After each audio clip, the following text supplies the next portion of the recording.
जी एक ज़माना था ख़तो खिताबत होती थी हैं, ख़तो खिताबत नहीं ख़तो किताबत हैं, लिखते थे हैं, किताबत ही होता है ना।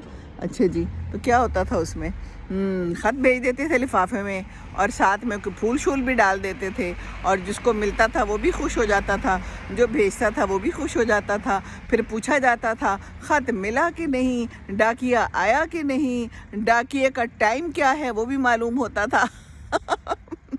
बड़े ख़त लिखे हैं, बड़े ख़त लिखे हैं, लिखे पढ़े होते अगर तो तुमको ख़त लिखते।